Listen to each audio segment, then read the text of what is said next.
you see a vision that nobody else can see. Crazy.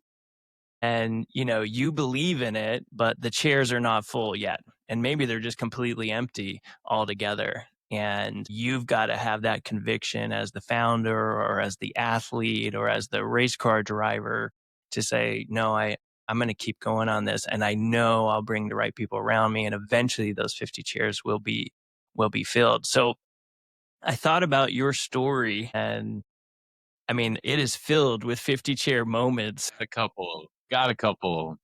Got a new one coming right now. You got a book coming out. I mean, Yeah. just for people that don't know you yet, you have had just an amazing career. You played in the NFL, but the storyline, as I know it, and we'll get to dig into this a little bit, is you were cut 12 times, 13 times.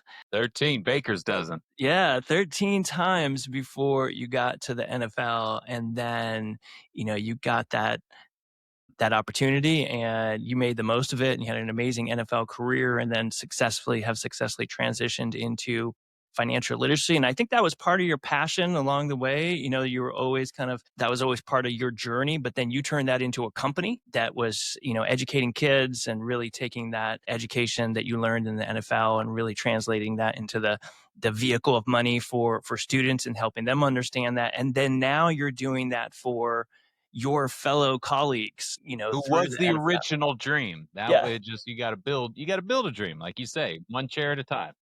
So let's start there. Let's start, because when you hear people's stories, it reminded me a little bit of Rudy. Absolutely. Love it. I love that movie, by the way. Yeah. Yeah. But, let's go through this. So did you go to school always knowing that this was going to be, you wanted to No. play pro? Okay. And that's, I love the 50 chairs concept. And I tell people all the time, entrepreneurs are crazy. And if it works, they call you a crazy genius. But we all start crazy. Like you said, we see something that nobody else sees. And that is the definition of a crazy person. I went to Washington State. It was a good program, a good school, but it wasn't an NFL factory. And I was not a top tier recruit or player. And so I looked at it as like, I got to go. I'm going to be an accountant. I'm studying for the GMAT. I'm going to go down this lane. And my senior year, actually, I vividly remember riding up an elevator with a scout on his shirt. It said the San Diego Chargers. And as we got off, he turned to me and he said, Jed, can you show me which way Coach Doba's office is? And I said, all right, yeah, I'm headed that way. I'll walk you over there. How'd you know my name? That was kind of strange. Okay, cool. And he said, you're one of the guys I'm here to review. We're looking at you. We think you can play at this next level. And 4 years in college, this was, my 8th, 9th, 10th year of football. That was the first time that thought ever even crossed my mind. Play in the NFL. Are you insane? Like, those are monsters, first off. And secondly, like, as an athlete, I don't deserve to be out on that field. And so it is, sometimes somebody else plants the seed. He planted that seed in me. And as I looked at going, we're about to see the NFL draft take place again here in April. So many young men are going to go in the later rounds. They're going to go undrafted. I was an undrafted guy. And you immediately were told by 32 teams, if you're undrafted, you're not good enough to be in this league. We don't think so. We watched you on film. We see what you can do. We know your measurables. Gary, I don't know how fast you are, but I run a 5.0340. And in the NFL, that is laughable, especially being a skilled position. Every time I stepped on the field, I was 1 to 2 steps slower than every other human being out there. And as you go undrafted, you have to tell yourself they were all wrong. Every scouting department, every general manager, every coach, every person who saw me doesn't understand what they just missed. The Tom Brady quote, I'm going to make sure everybody regrets not picking Tom Brady. He did, but he was crazy when he said it. 6th round pick, quarterback, 6th round. Nobody's going to remember you. Ends up being the greatest of all time. And I look at that idea of where we are losing a lot in youth sports. And I'm going off on a tangent a little bit to start, but there is a curse to talent. And everybody mistakes talent at a young age and says, this is going to be the one who pays off. Now, LeBron James proves this theory incorrect, but LeBron is the one who breaks the mold. You see talent early on, and everybody has these dreams and starts to fill the chairs. It's Mm, the guys who have the dream and the chairs are still unfilled that you look at and you go, man, I again running a five flat. I went into every battle knowing I'm a step or two slower. How do I prepare? How am I going to win knowing I'm at a disadvantage? That skill, that yeah. is the entrepreneurial mastermind of I'm supposed to lose this. The draft, the scouting department, we came in on Monday and was like, Jed can't block Gary. Jed is not good enough to block Gary. Game plan on Sunday, Jed, go block Gary. And it's like, ooh, I have to believe I can do that. I have to be one of the crazy ones to see the vision. And so, yeah, like you said, I got cut 13 times, ended up being a Pro Bowl fullback, but it was that mindset of Freddy Krueger. One of my coaches called me Freddy Krueger. And he said, Jed, you just don't die. You don't go away. Yeah. And Well, I believe that mindset, that failure mindset is what has propelled me. it's interesting as you were talking about that moment in the elevator, because I got to imagine like you're going to school, you're following the path, like, hey, I'm going to be an accountant. Was that in your family kind of No, DNA? Like, no, okay, opposite. Yeah, opposite. my Okay, family's all lawyers, and so my dad wanted me to go to law school, and I had some conversations, and people are like, "You should learn the fundamental of business. Accounting is the uh, fundamental of business." So they said it would open more doors. okay. So you go into accounting. You're playing football, and you're not even thinking about the NFL. And you happen to be in the elevator with the guy who says, "Hey, do you know where the coach is?" But he knew your name, right? You're like, Yeah. "Whoa." Wait, and like if some random, like if I'm walking past you on the street and I go, "Hey, is this a good restaurant, Gary?" Yeah. You look at that person like, "Huh, Yeah. How you're did a you know big my deal." name? Yeah. Yeah, Yeah. So that had to be like a little bit of a spark for you. And I wouldn't say this guy was a mentor or this, I don't know what the relationship ended up being, but there's those moments in your life where someone speaks something into you and it's like, maybe I could go do this. So what happened after that? Like, this guy gives you this moment and you say, he sees something in me, maybe I'm not seeing in myself quite yet. yeah.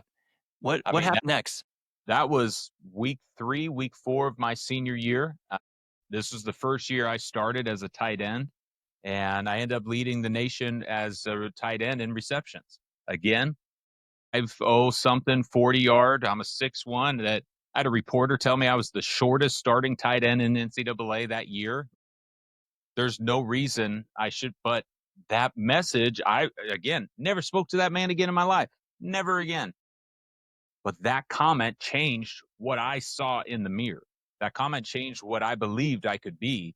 And I started going out on the field with that confidence, that swagger of not only do I deserve to be out here, I could dominate. I can do anything I want to. And I mean, that same transition happened in the NFL. I got cut. I bounced around a bunch. I had coaches tell me, I mean, this is again, wouldn't be allowed maybe today, but in football, anything's allowed. There is no HR department. A coach told me, Jed, you look like a rich white boy walked off the beach. I don't think you'll ever make it in this league. And I took that to heart. And again, you take things personally. I'm an emotional guy. I take everything personally. I'm writing a book on my journal of all my emotions. But I looked at that and I said, all right, cool. So how do I change that? I grew out a beard. I grew my hair for 4 years. I believed Samson and Bible, your strength grows with your hair. I looked more of the character. I didn't look like you see today on screen. I looked grungy. I looked, and this is a compliment in the football world. I looked like a dirtbag. Coaches want their fullbacks, not their receivers, not their quarterbacks, not even their tight ends. They want their fullbacks to be dirtbags. And so I had this option to go mean, and I'm not a mean dude. Naturally, I'm just not a mean person, or crazy. And so I grew the hair out. Didn't shave. I wouldn't shower. I wanted people to look at me and go, this guy's worn the same thing throughout training camp. I would wear the same thing every day. Why? Because I wanted them to believe I was kind of crazy and I was this character.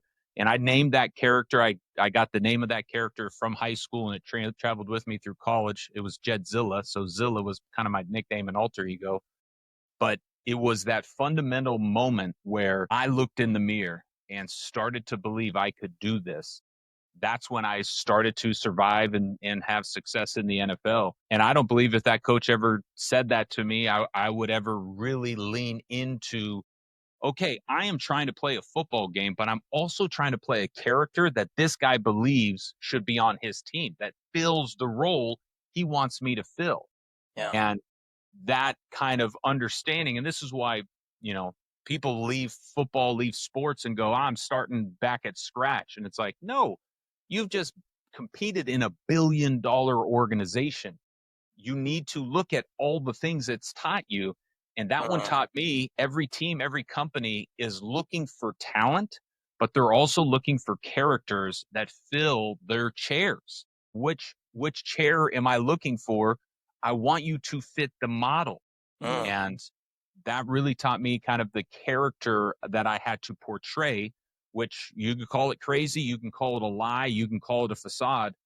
I had to fake it before I believed it, and that was the beginning of the fake it before you make it kind of thought. Man, I mean, that's just as a lot of the people that listen to this podcast in the middle of building something, and Yeah, it's lonely, man. It's a lonely period of time. You and I have talked about this a couple yeah, times, but somebody speaking something like that into your life, I just can't. I've told you about my mentor, and I know you have mentors to your life. Just the power of that is incredible, and for you, it was life changing, right? Like that guy never absolutely. saw him again, but he spoke something into your life that absolutely changed that trajectory for you. So look for mentors, get guidance. Yeah. I want to follow up on one comment you just made. It's lonely. And this is what I learned being around the best in the world, being around greats. I mean, greatest wide receiver to ever live, Calvin Johnson, being around Drew Brees. Greatness is lonely. There's a reason there's not a lot of standing room at the top of the mountain. There's a reason the air is thinner and a lot of people just can't survive. You look at being an entrepreneur and you realize you just got dropped off on an island with a hatchet. A great book, little throwback generation right there.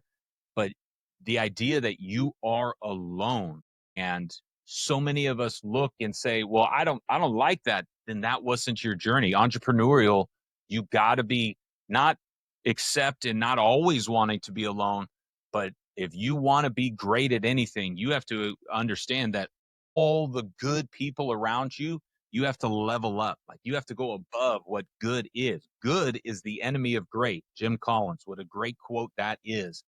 And if you want to truly build anything, you got to understand that it is going to be a lonely, lonely road. Not only because A, nobody else sees it, but B, nobody knows what the hell you are really trying to do or change yet. So greatness is lonely. You got to get real comfortable for that.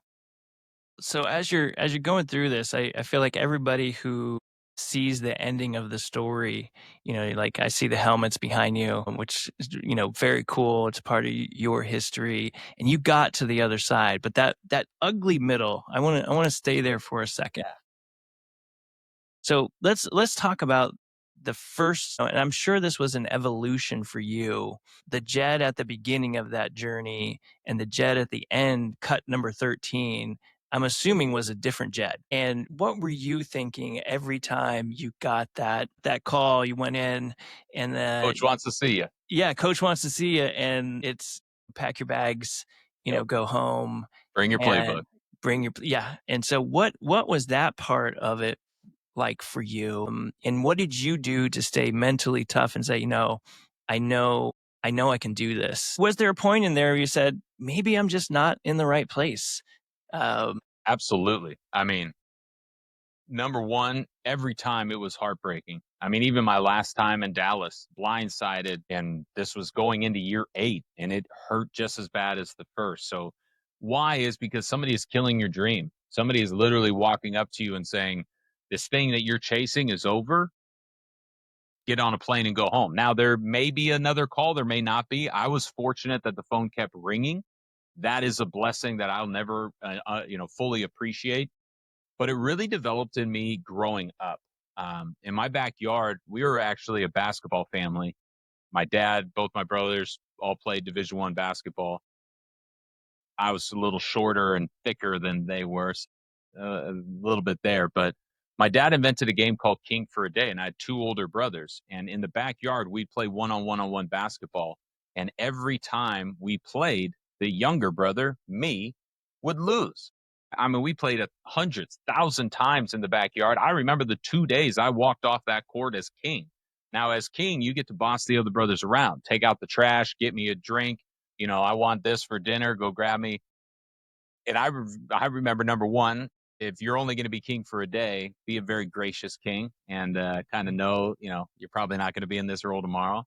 But number two, what it taught me losing every day was that I had to remove what I saw as success from the outcome, from the scoreboard, if you will. I was probably going to lose, but that was no longer my measurement. I truly began looking at it and going, man, today I scored 3 points. Yesterday I only had one. Man, today I blocked that. I mean, today I stole the brother ball from him. I started to look at, was Jed improving? Was my progress being made? Despite the score, despite the result, was I getting better? That is the mentality I've approached in every athletic environment, high school, college, and pro. As an entrepreneur, as a father, I've really tried to settle myself from measuring in wins and starting to see instead progress and improvement.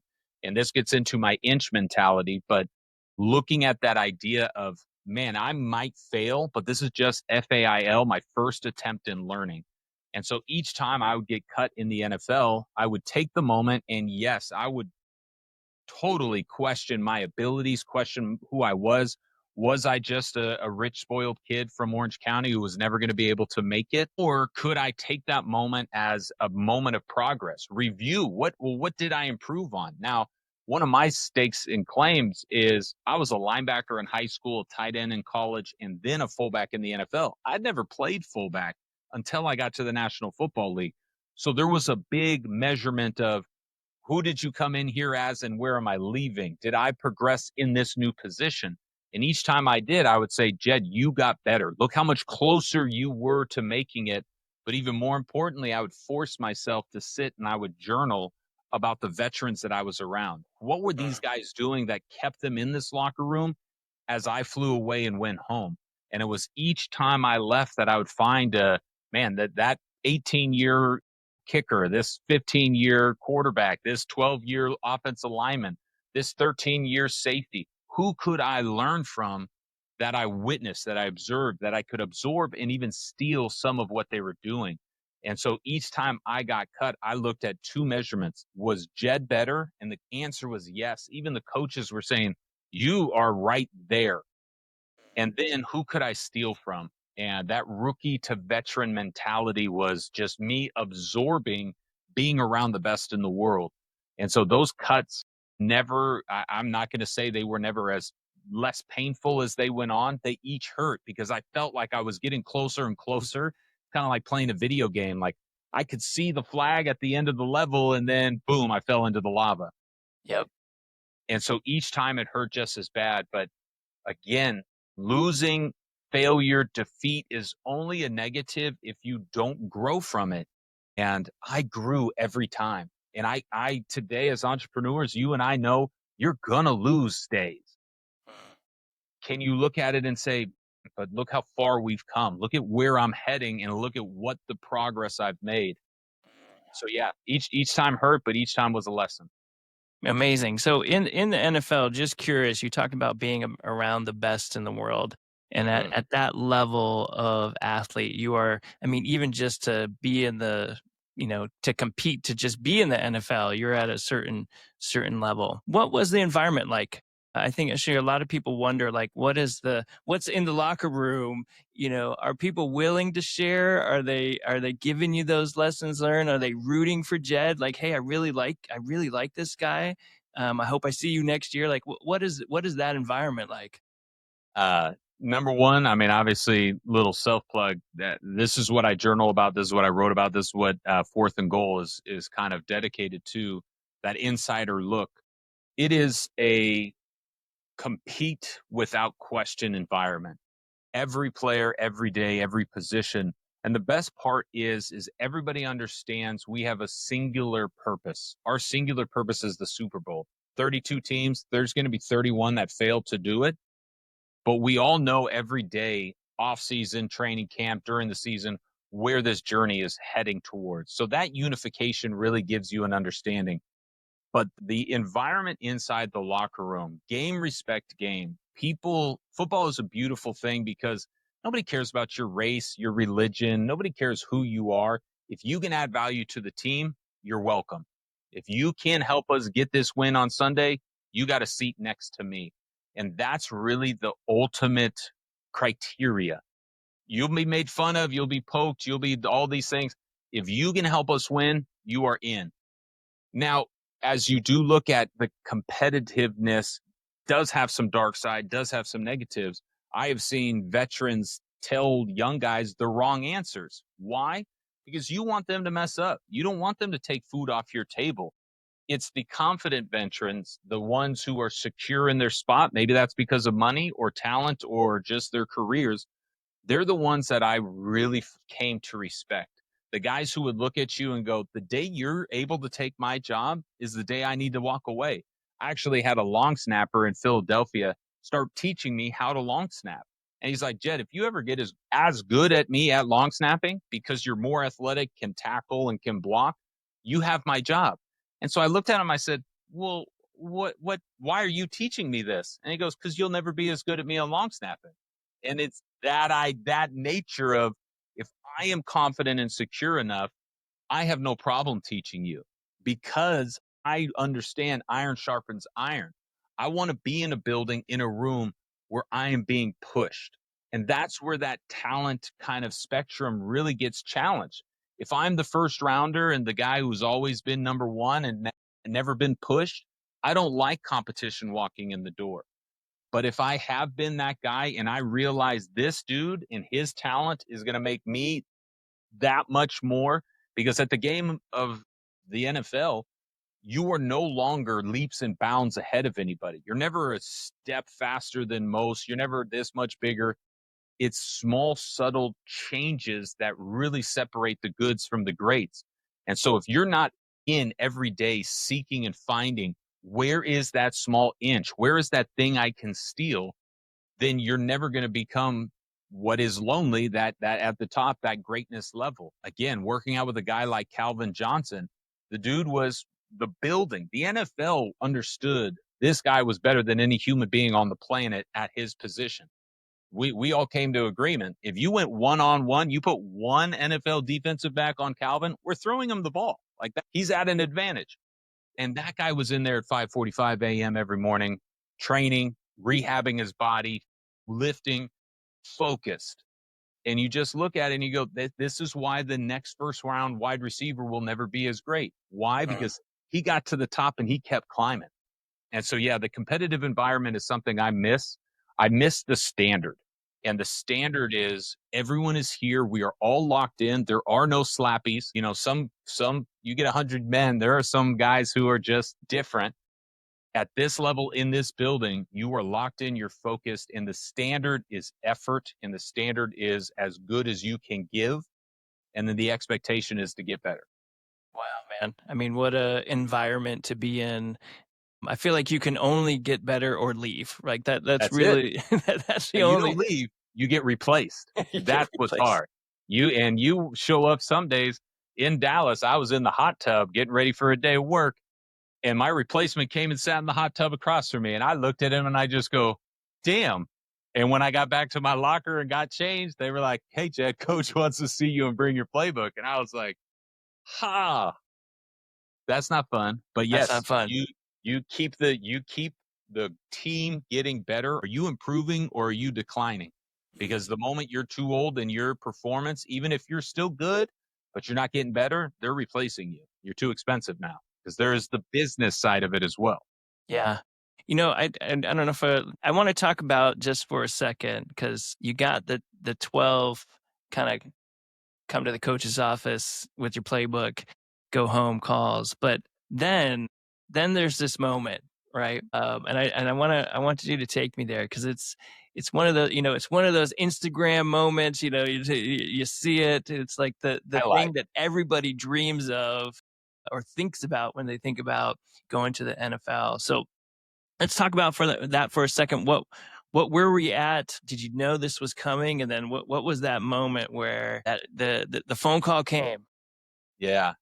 What's really cool is when the phone call came, I was expecting it. And why I was expecting it was because of a preseason game. We went to Houston, played the Texans. I'm with the Saints now. And we opened up the game with a play called Bob, back on backer. I'm the back. It's a lead ISO. So it's Jed, we're going to part the seas, and it's going to be you and that monster over there in the hole. And, those guys, it was Brian Cushing. It's like these were dudes. Um, and in that preseason game, we marched down. We ran Bob 5 times in a row. I went in and gave it everything I had, and we walked down and we scored a touchdown.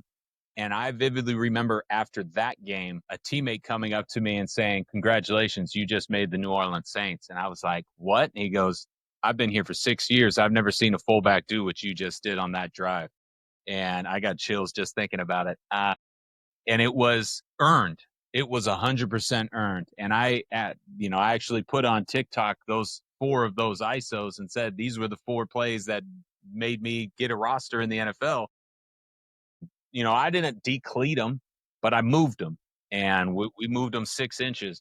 And so once the last preseason game, which the NFL has changed a little bit in the rosters and how it works, but it used to be your 4th preseason game, the starters sat. They didn't have to play because it was like, get ready for the season. You don't need to show anymore.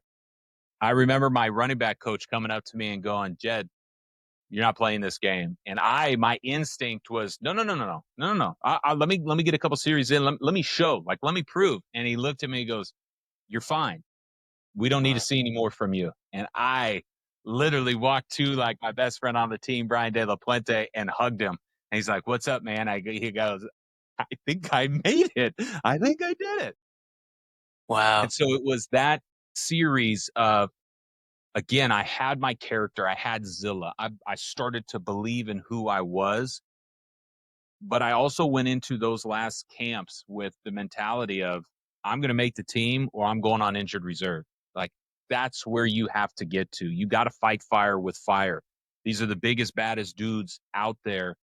I couldn't walk into the land of monsters anymore hesitant or afraid. I had to be the monster. And it was that training camp that I started to look at NFL linebackers, defensive ends, dudes I don't want to meet in a dark alley, and say, "You now fear Zilla. Like, I'm not afraid of you. You better know that my job out here is to hunt you." Mm, And it was a cool switch. But yeah, that moment after that preseason game against the Texans will be something I cherish forever. amazing. So, and then if I'm not mistaken, you went on for 7 years in Yeah. the NFL. Yes, sir. And every time I stepped on the field, and this is what people, understand the business of it, I was an undrafted, no name. They always paid me the least amount of money they could pay me, which was still great. I'm not complaining about that. But every time I was on the field, there was a guy making millions of dollars standing on the sideline. I, in my 7 years, beat out probably 10 to 12 different fullbacks. I would take their job during the season. And even in Detroit, my last year, the guy I beat out had made $2 million that year. He didn't play at all. I took all the beatings and all the hits. I made a third of what he made.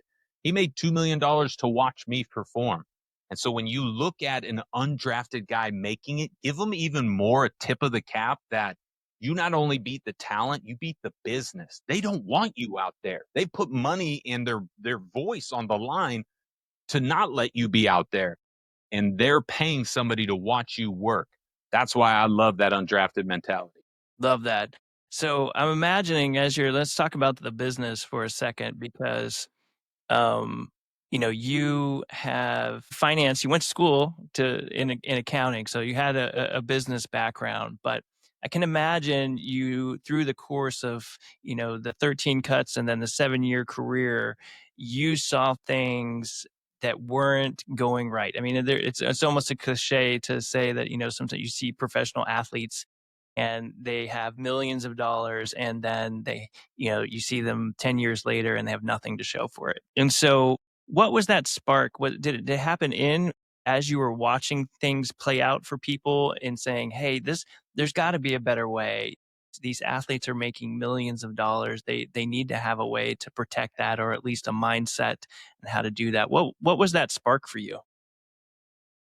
It was my rookie year, Cleveland. I was staying at an extended stay apartment, and my girlfriend at the time was there. And I remember getting my one of my first active game checks and looking at the amount of money and going, "Man, this is awesome!" Like that was 1 week of work. That's cool.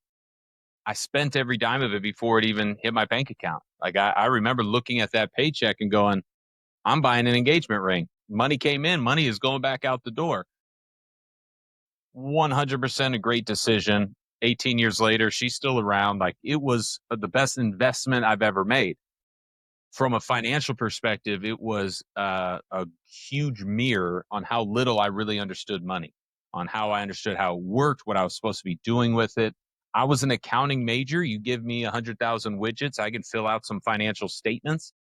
Never once did I have a class that said the Collins family was going to walk away with money. Here's what they should do.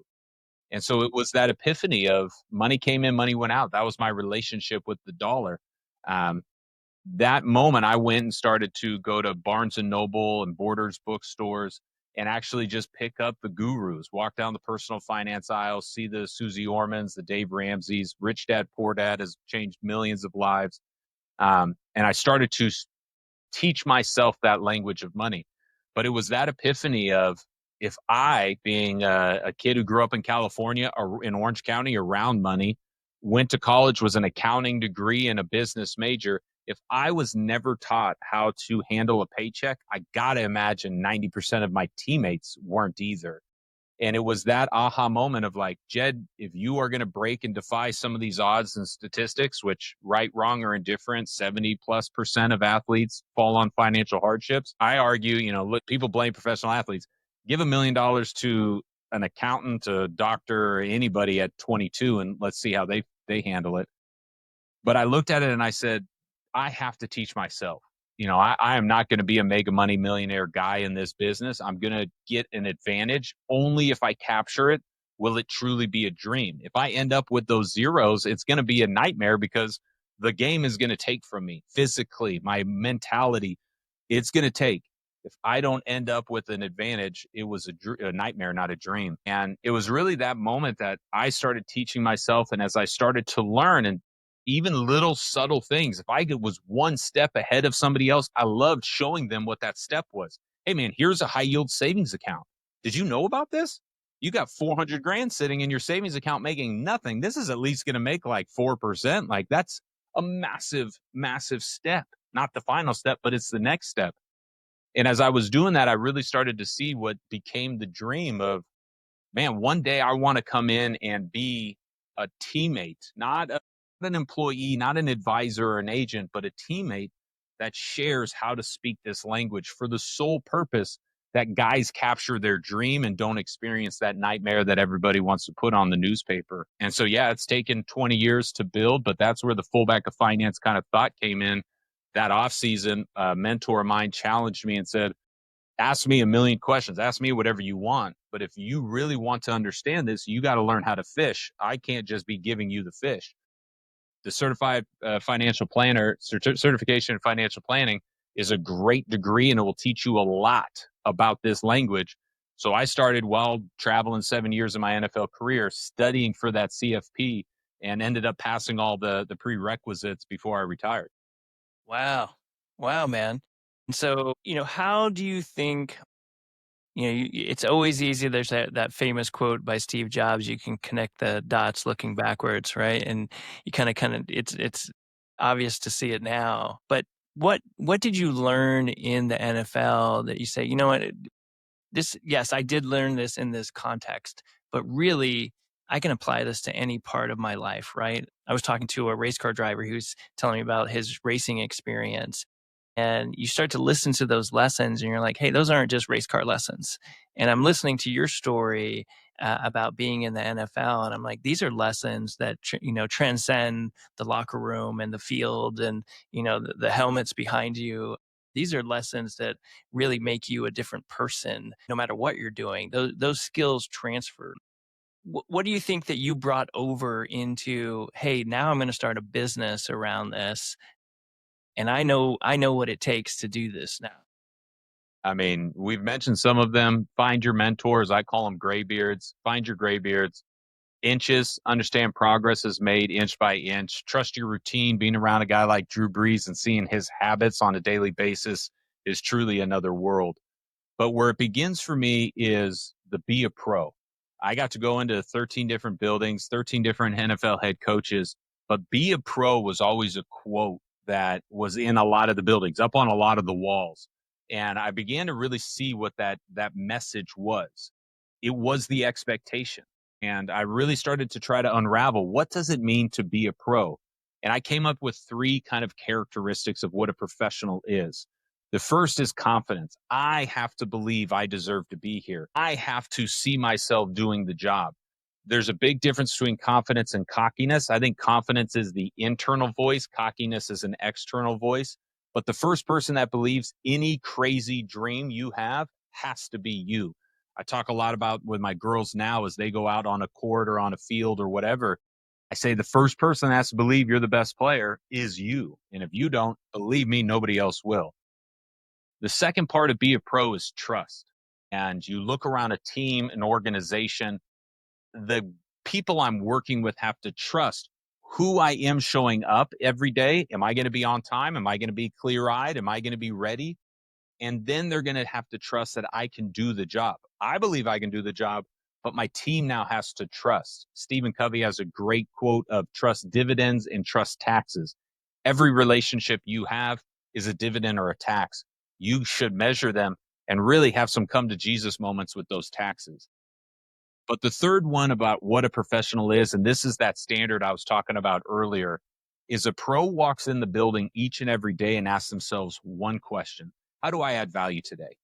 How do I make people learn my name today? What is it that I'm going to bring? What is it that I'm going to show? What is it that I'm going to do that makes people see the value I bring to this building, to this team, to this room, to whatever I'm trying to bring? Confidence, trust, and value. Again, you look at starting your entrepreneurial journey. If you don't believe, nobody will. If you don't sit some people down in those 50 chairs that trust your vision and your work ethic, and then if you don't find the room and the problem that you can add value to, I mean, I think that is kind of the best framework I have seen translate. Now, I have plenty of other ones that I love and I lean on, but that be a pro frame is really the one that I look at myself as an entrepreneur and say, this is the measurement. Like when you're lost and when you're get cut or when your thing just isn't working, be a pro. Go back to, do I believe? Do they believe in me? And then what are we bringing to add value? Amazing. I think that there's a lot that you could take from that as a listener. Is that in your book? That's that is mentioned, Mentioned. but this is so fourth and goal. I believe in the Saints, and it's my seventh season. I actually just had my first daughter, and I realized I'm getting to the end of my career, and I started to challenge myself. I said, how can I capture this for me, for all these lessons that I'm around? And so I journaled every day in special teams meeting every day. And that's not to say check out a special teams. Don't do that. But I've been in special teams for 18 years. Like I can run down on a kickoff. I looked at capturing the day to day and capturing those stories, those moments. I referenced the rookie to veteran mindsets, the be a pro, the inches, attack the knot, the find the graybeards. But the book is not necessarily around those principles specifically. It's more answering the question I get asked all the time. You played in the NFL. What was that like? Here is what I did on a day to day basis for January to January. Some of it's fun, some of it's sad, some of it's scary, some of it's really, really cool, but it's my personal first person experience. I look at the world of AI today, and I think it's going to change and adapt so many things in our world. The one thing it will never be able to do is go back and tell me what Jed Collins saw, what I felt, what I experienced, what my part of that story was. And so I think coming out and saying, hey, this book is not a memoir. This is not something I looked at today and went back and wrote about my time playing. This was what I wrote down every day. And some of those are watching those be a pro moments and calling it out and going, look how confident this guy is. Look at the value this rookie just added. I would tell every rookie walking in, every person walking into a company, you want somebody to learn your name, add value. There Yeah. is no better way. I remember in New Orleans, the play in training camp where people started to speak and know even who I was. Before that, I was just a body that was passing through. And it's when you add value, you make people learn your name. So yes, I do talk a little bit about the principles, but it's more my daily experience, more what I saw when I'm lifting with Calvin Johnson or in a game with Reggie Bush. Like, what are these moments that I want to remember for my girls, and just the beauty and impact that journaling can have on someone's life? Yeah, let's talk about the legacy a little bit, because you Yeah. mentioned your girls. In fact, when we were starting, we were talking about dropping off our kids at school. Being a dad, that legacy is important, and those stories that you kind of capture. But not only did you do this for your kids, you've done this for lots of kids, right? Through the work at My Money Vehicle in saying, look, financial literacy isn't something that needs, you shouldn't be 22 and it's the first time you're thinking about this. And you mentioned AI. So much is changing in the world and it's changing so fast. I think about this all the time. I think about what is the world that my 7-year-old is going to inherit? What are the decisions that I'm making today? And what is that world that she's going to enter into because of what we're doing now? And AI just seems to like trump every other thing we've ever experienced. These aren't 10-year Oh, cycles. We're talking about 6-month cycles, 3-month yes. cycles sometimes. ChatGPT is outdated. What? The thing a year ago that changed humanity? Oh, Yeah. okay. Yeah, I mean, it's insane, the change of pace, but you took it as a personal mission to say financial literacy really does need to be at the earliest of ages. Walk me through that. And then in addition to that, I know you've been doing some work with the NIL. You talked about, hey, 22-year-olds, in the NFL coming out of college, getting $1 million paycheck. Those paychecks are now, high school level. You got high school kids been getting paid $1 million. Walk me through that. What was the vision there? What are you seeing in the NIL? And I can only imagine this is accelerating some of that. Let's spend a couple moments there. Yeah. So number one, I got to start out with arguably one of my best stories. I signed the greatest NIL deal that has ever been signed and probably will ever be signed. That's a claim. That is a big, big claim. And actually, I just got to shake the gentleman's hand 2 days ago that was on the other side of it, and we both agreed. So I started out teaching LSU financial literacy, just like you were saying. I wanted to go back and teach young athletes this language. About 6 months before NIL broke, they started bringing me in more and more. And I'm sitting with the athletic department and I go, I'm not complaining. Why are you bringing me in so much? And they say, well, the rules are about to change this summer. We're going to start paying these athletes and we want to prepare them. Awesome. So I go back to Washington State, my alumni, and I go, do you guys know about this? Like, LSU is a big deal. They're a big program. I understand they're probably ahead of the curve. We need to be ready for this. Like, I don't think we're going to be able to compete with them, but we got to be able to compete. And the first wave was very anti NIL. Universities were like, we're not going to do that. Don't touch our donors. Don't touch our money. We're above Notre Dame, Stanford. We're like, we're not going to play that game. Washington State, because we don't have a lot of deep pockets, said the same. Stay away from our donors. So I had to, and a band of Washington State alumni, come together and created our Cougar Collective. And I was the founder, and I was like, guys, this is happening. I've talked to them. I've seen it. It is going to change.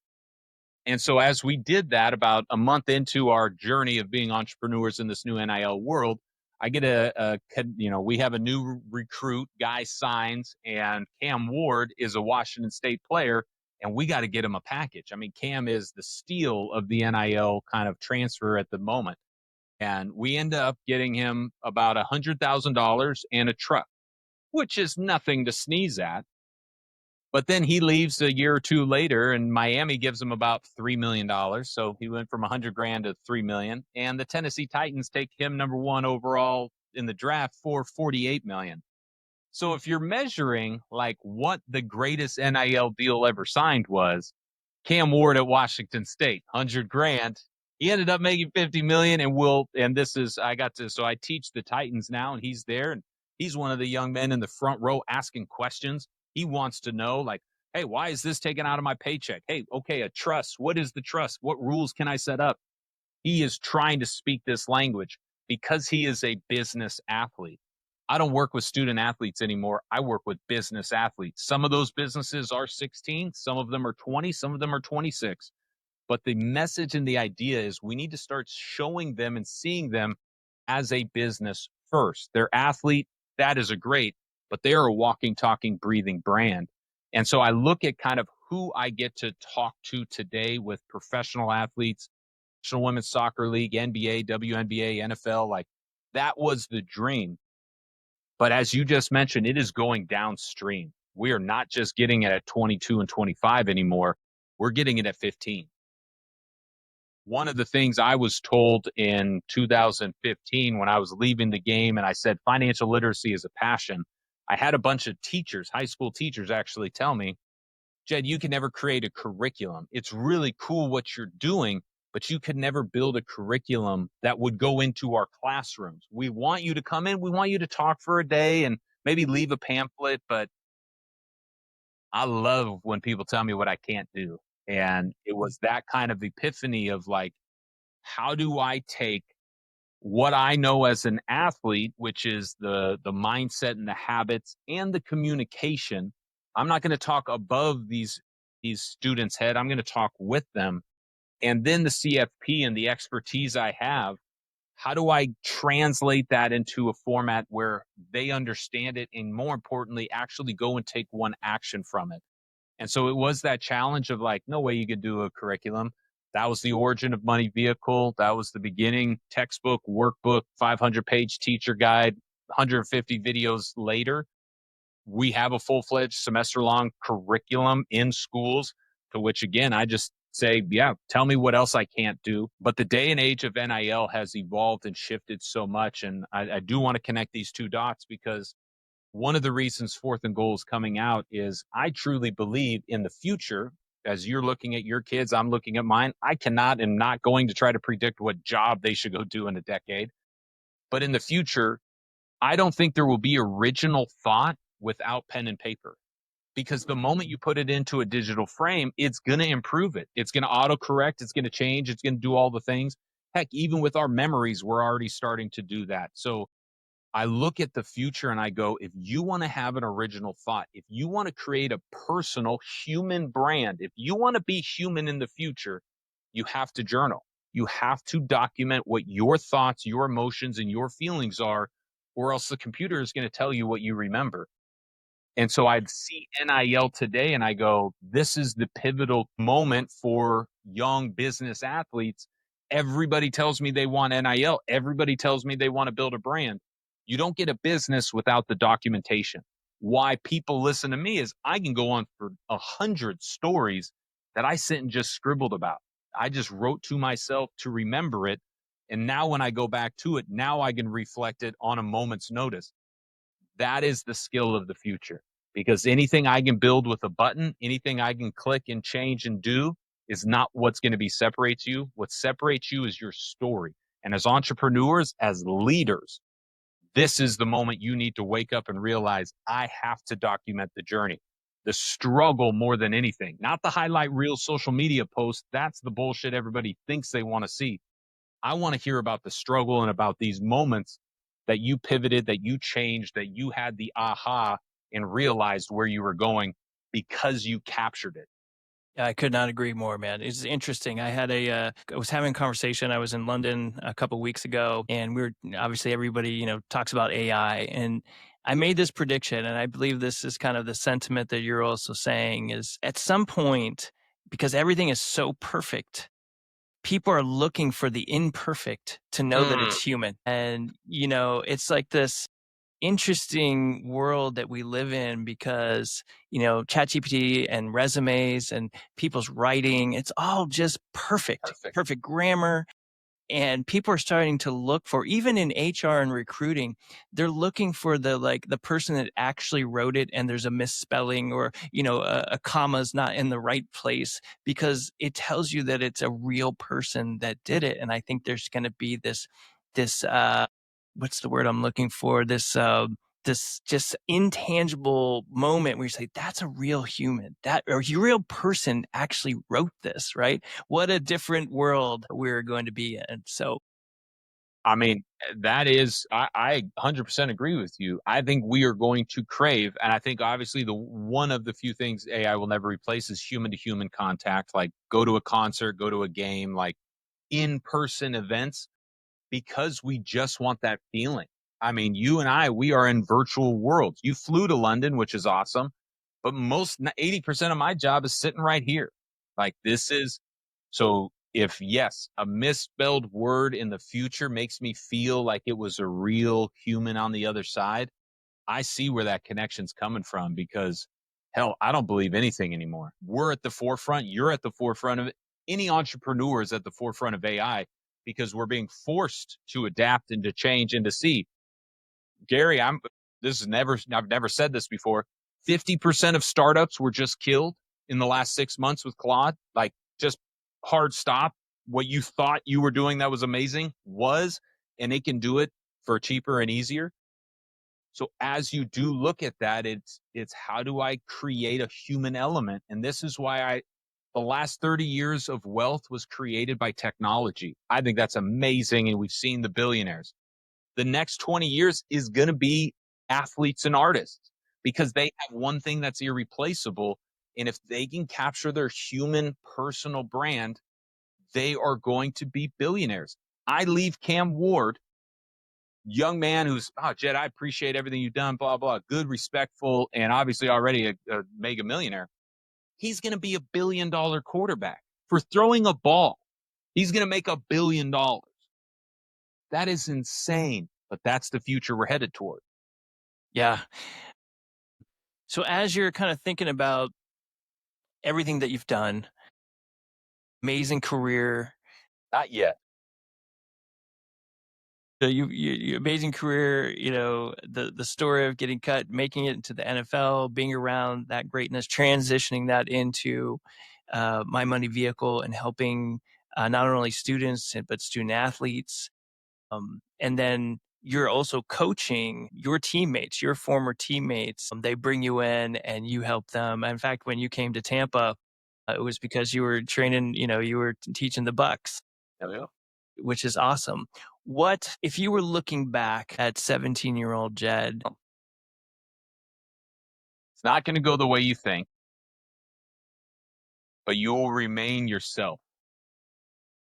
And I take a lot of pride, even in what I'm doing now. You know, fullback finance is a cute little gimmicky marketing shtick.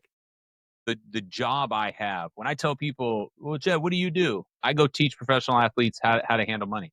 Oh, I want to do that. How do I do that? Simple. Go play professional sports, become a certified financial planner, and then spend, I don't know, a decade being great in front of humans, and you'll nail it. People ask me, like, can you find somebody else to do what you do? No. I'm the only person on the planet I know of that is doing what I do. Now, there are advisors, and I am not an advisor. I'm not an agent. I don't have clients. I only work with students. But I would look at the 17-year-old Jed, and again, this is just the beauty of time and the beauty of being mature, and say, and it sounds so silly because there are so many days I've sat in this chair and just not believed it's going to end where I want it to end. But it is a process and it is a grind. And pressure is not something that should deter you. Pressure should tell you you're getting close. And that's what I realized going through the NFL is each time I played that video game level, I was getting closer to the end. We all want to experience it overnight, and that's just not the reality for some. Now, again, social media will show us, hey, this 17-year-old kid just made $1 million on whatever the heck. But I would tell you 17-year-old Jed, because my curse is as an ambitious man. I am an ambitious man. I always want better. That's the curse of being around greatness. I believe I can always improve. My daughters, my wife, they hate it. Like I don't sit and watch a sporting event and go, that was a really fun time. I sit and watch it and go, why didn't that point guard run to do this? Why didn't why didn't the left defensive player make this change? That's just instinctually what I've become. So I would tell young ambitious Jed, your greatest gift is that you prepare for the future and you live in the past in your journals. And I self reflect, I'm self aware, I learn from my past. But that means, as an ambitious man, I'm never present. And I would tell him, everything in your life is going to happen in the now, in the present moment. Just make sure to be aware and to be grateful when you're in the moments. Success and failure are fleeting moments gone by. You say I've had an amazing career. I take that honestly, and it pinged me because I'm like, no, no, no. What? I mean, have you been around Drew Brees? Like, that guy had an amazing career. As an entrepreneur, have you seen Gary? You have had 3 companies better than my, like, I don't see, because I compare myself to the 1%. And I love the 99 behind me who may look at me and go, Jed, you're above, but I'm always trying to grow. And that ambition is a curse, and it's hard. And it's a hard balance as men today to try to juggle everything we're supposed to juggle and still smile and not lose our minds. And so, yeah, I would tell him, just continue your ambition, but also, again, when somebody gives you a compliment, like you've had an amazing career, don't throw it away. Like, Yep. cherish it, eat it for breakfast, appreciate it, and then go try to find your inch today. Love that. Do you still journal? Every day. Maybe not every day, but I fly a lot. So usually I spend time on planes journaling. I have 2 daughters. I always journal around their birthdays or their events. Like, hey, I want to capture something for them that I can give them later. But yes, I honestly, I'm a weirdo, you can probably tell, but if you gave me 20 minutes and said, "Jed, go do whatever you want," I would go to something in sunshine with a view and just get my thoughts on paper. I love it. I think it's the coolest thing in the world to be able to travel through time. I just got to go relive the 2014 Detroit Lions season, which was a historic season for that organization. I got to go live the moments of that year. I get to go back and live my honeymoon, my child's birth, my story, because I captured it. So, yes, I am actually about to finish, I think, my 13th journal, and that's personal journals. I also have work journals, because I wasn't bringing my personal journal into buildings and things like that. So, Yeah. I think it has been my secret life hack. My dad tried to get all his kids to journal. He had 5. I'm the only one that journals. But I look at it and I say, if you ever want to be a leader, if you ever want to be a professional speaker, which I know is one of the biggest fears in the world, everything starts with your journal. Everything starts with you getting in it. I say pen and paper because I'm a little traditional. I actually have my daughters now on an Osmo camera that I have for my speeches. I have them record little 5-minute things into that. Hey, you just played a game. Hey, you just went to a birthday party. Hey, it's your first day of school. Talk to it for 5 minutes. Tell me about it. And I'm saving them in Dropbox and hoping, one day I give it to them. And I'm like, here's hundreds of you like throughout your life. Like, this is cool. But yeah, I think journaling, if you're going to, I don't know what to tell my girls. From a career, no idea. From a skill, journaling is going to be something that they definitely need to do. I agree. I think they'll look back on those things and cherish it, man. I know we're at time. I want to say thank you for sharing that journey, sharing, what it was like when you looked out into the abyss and those chairs were empty, and then seeing all 50 chairs, filled and moving on and to a new set of 50 chairs. So I love that. That's part of the mission of this podcast, is to make sure people know that those snapshots. There's a lot that goes between Jed getting cut and then Jed wearing those helmets that got him to that point. And I think it's important for people to know that that's just to be expected as part of that journey, and for you to share that wisdom, what it took to get through that, to stay mentally tough and see it through. So if people want to hear more, when does your book come out? April 28th. So it's coming out soon, Right around the corner. right around the corner. And I will say, just speaking of those pivotal moments, speaking of those life changing, one of the moments in the book is called Cocktail Party. Kind of a dark reference. When you knock a man unconscious, his arms lock up, and it looks like he's holding two martini glasses. So in film, we'd always say, "Hey, you invited him to the cocktail party if you knocked him unconscious." Dark, but that was kind of our competitive spirit. And during this season, and one of the days I capture is the Lions playing the Bills. A young man gets knocked unconscious, and I walk to the sideline and I see my daughter and my wife. My girl's wearing big pink headphones, and she's 4, 6 months old. And it was one of those moments. And I'm going to spare the details, grab the book, get into it. But I wasn't in on the collision. I was in on the play. I heard the hit, and that moment changed me forever. And it began a battle with internally of, do I want to go back out on the field with that boogeyman out there? Do I want to go into the locker room and walk away? And so I'll let you kind of see that. It's going to be on Amazon. And as we know with this format, people don't read books. So it's also going to be Audible. I recorded the Audible. So you're going to hear me tell the stories as I experience them. But yeah, I would, Gary, appreciate this opportunity, appreciate our friendship, your mentorship, and truly just allowing me to share this story with your audience. Pleasure, man. Always. Love you, brother. Love you too.